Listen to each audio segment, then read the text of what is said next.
से पहले विदेशी निवेश बढ़ाने के मकसद से सरकार और आरबीआई ने मिलकर कई कदम उठाए हैं। सरकार ने अध्यादेश जारी किया है, एफआईएस को G-Secs में निवेश पर कैपिटल गेंस में जो छूट दी है और एनआरआईज के लिए भी जो लिमिट बढ़ाई गई है। इन सब की डिटेल्स लेते हैं हमारे economic policy editor Lakshman Roy से। Lakshman ji, good afternoon. तो एक बार डिटेल में ज़रा आसान भाषा में समझाइए हमारे दर्शकों के लिए, आज क्या क्या स्टेप उठाए गए हैं।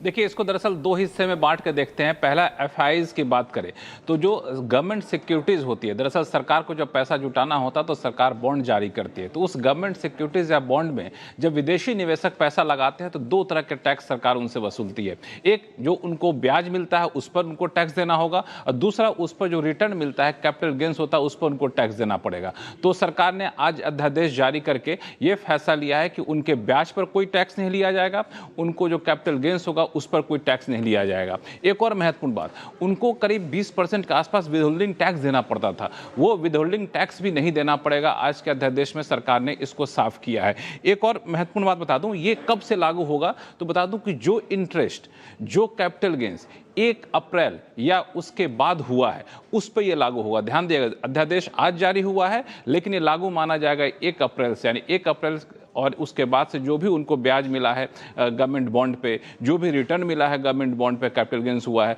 उस पर उनको कोई टैक्स नहीं देना पड़ेगा, उस पर उनको कोई विदहोल्डिंग टैक्स नहीं देना पड़ेगा। इसी तरीके से सरकार ने एक और महत्वपूर्ण फैसला लिया है, जो बैंक फॉर इंटरनेशनल सेटलमेंट होता है, जो G-Sec में निवेश किया जाता है, उस पर भी सरकार ने टैक्स में इसी तरीके की छूट देने का फैसला लिया है। इसके अलावा अगर समय हुआ तो बताऊंगा कि एनआरआईज के लिए भी सरकार ने कई सारी रियायतें यहाँ पे दी हैं।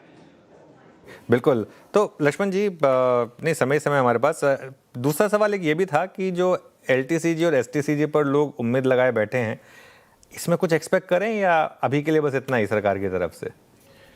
देखिए, मुझे लगता है जो दर्शक हमारे हैं, समझदार दर्शक है, पहला तो काम आप व्हाट्सएप वगैरह मत देखा करें, यूनिवर्सिटी से मत जाइए, अफवाहों पर ध्यान मत दीजिए। इस पूरे प्रक्रिया को, फैसले को मैंने काफ़ी करीब से फॉलो किया है। जब से इस पर कंसिडरेशन शुरू हुआ, विचार शुरू हुआ, कभी भी LTCG घटाने या STT घटाने या हटाने का कभी कोई प्रस्ताव एक्टिव कंसिडरेशन में था ही नहीं। एक विकल्प सरकार के पास था, लेकिन पिछले 1 आध महीने में जब से चर्चा शुरू हुई तो LTCG घटाने या हटाने या फिर STT हटाने की कोई चर्चा या फिर ऐसा कोई प्रस्ताव तैयार हुआ ही नहीं था। मार्केट बहुत ज़्यादा उम्मीद लगा के बैठा हुआ था, लेकिन सरकार का मानना था कि वो कदम बहुत फायदा नहीं देगा, हो सकता है कुछ हद तक वो नुकसान ना हो जाए, इसलिए सरकार ने उस तरफ कोई कदम अध्यादेश में नहीं लिया है। और मुझे लगता है कि तत्काल इस पर कोई फैसला होगा कहना बड़ा मुश्किल है। वैसे फैसले काफ़ी गोपनीय तरीके से तय किए जाते हैं। काफ़ी गोपनीय तरीके से किए जाते हैं फैसले।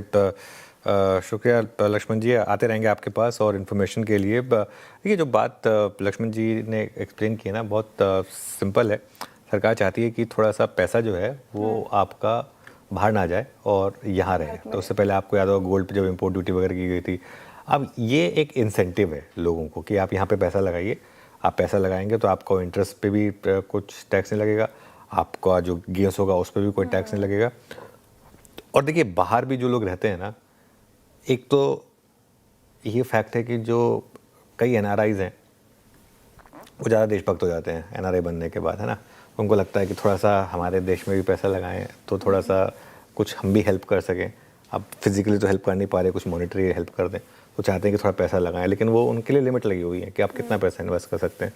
तो उस लिमिट को बेसिकली बढ़ाया जा रहा है ना, ताकि थोड़ा सा आपको वो भेजेंगे तो वो डॉलर में भेजेंगे, वो डॉलर भेजेंगे तब यहाँ पे कन्वर्ट होगा, तो है ना। इसके लिए आप अगर आईफोन खरीदती हैं बाहर से या गोल्ड खरीदती तो आपको तो डॉलर देने पड़ते, तो आप ज़्यादा रुपए देंगे तब जाके वो डॉलर मिलता है ना। बाहर से अगर पैसा अंदर आएगा तो सीधा डॉलर आएंगे। तो वो सारा का सारा मामला जो है, जो ये आज हुआ। और जैसे लक्ष्मण जी ने एक और चीज़ कही, आई थिंक अफवाहों पे ना जाएं, व्हाट्सएप यूनिवर्सिटी पे ना जाएं। STCG और LTCG को लेकर अभी तक तो कोई, मुझे लगता है कि प्रपोजल है, हाँ एकदम ही PMO लेवल पे कुछ डिस्कस हो रहा है, कल को कुछ आ जाए तो नोबडी विल नो, लेकिन एटलीस्ट कुछ तो रिलीफ मिला है।